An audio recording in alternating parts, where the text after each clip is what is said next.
আব্দুর রাজ্জাক, যিনি পরিচিত নায়ক রাজ রাজ্জাক নামে, বাংলা চলচ্চিত্রের এই কিংবদন্তি অভিনেতা একটি সংবাদ সম্মেলনে অংশ নিতে এসেছিলেন নিজের কর্মস্থল বিএফডিসিতে। সেখানে সাংবাদিকদের সাথে কথা বললেন তিনি, জানালেন কিভাবে সময় কাটছে তার, সেই সাথে তুলে ধরলেন স্মৃতিতে থাকা কিছু সময়ের কথা। বিস্তারিত থাকছে কামরুল রিফাতের প্রতিবেদনে। আমার কপালটাই খারাপ, মানুষ একবার অবসর নিলে সমাজ আর তাকে কোনো কাজে লাগাতে চায় না, আবর্জনা ভেবে দূরে সরিয়ে দেয়। অভিনয় থেকে এক ধরনের অবসরে নিয়েছেন নায়ক রাজ রাজ্জাক। বেশ কিছুদিন অসুস্থ থাকার পর এখন বেশ সুস্থ জীবনযাপন করছেন এই অভিনেতা। জানালেন কিভাবে সময় কাটছে তার। সময় ভালো কাটছে। দীর্ঘ সময় আমি 60 বছর ধরে আমি পরিশ্রম করেছি, কাজ করেছি। এখন 75 বছর বয়স, তো রেস্টে আছি।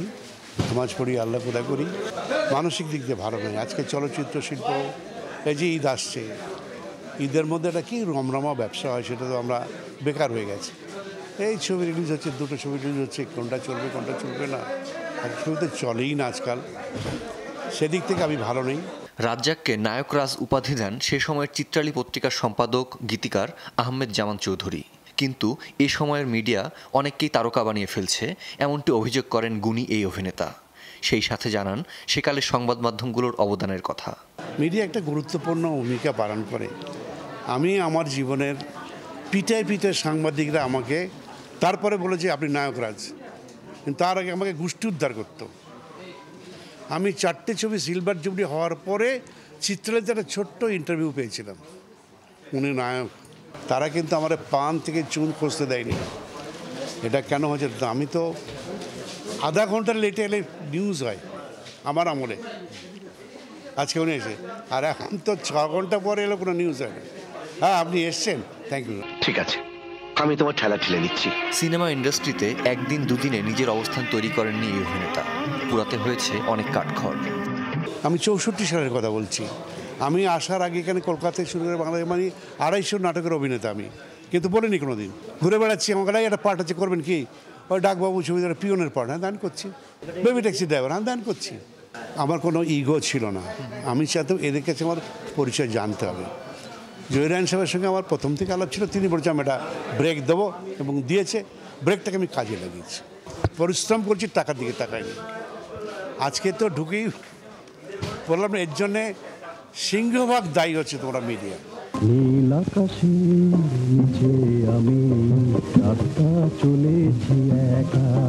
যৌথ প্রযোজনা সিনেমা আর সেই সাথে অনুদানের চলচ্চিত্র নিয়ে নায়ক রাজ জানালেন তার মতামত। যৌথ প্রযোজনা তো স্মাগলিং হচ্ছে, এটা যৌথ প্রযোজনা না। ভালো ছবি করে 50-60 লক্ষ টাকা লাগে। সরকারি অনুদান যেটা দিচ্ছে এটা ঠিক না, আর যাদের অনুদান দিচ্ছে তারা যে সবাই পরিচালক তাও না। মুখ দেখার লোক, ভালো গল্প দিয়েছে, দেখছে অনুদানটা আমি ঠিক প্রপার হচ্ছে না।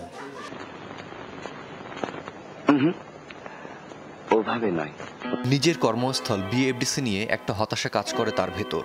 তবে তিনি বিশ্বাস করেন সবার যৌথ প্রচেষ্টায় হয়তো আবারও একদিন ঘুরে দাঁড়াবে এফডিসি, আবারও শুটিংয়ে জমজমাট হয়ে উঠবে প্রাণের FDC. Kamrul Rifat, showbiz tonight.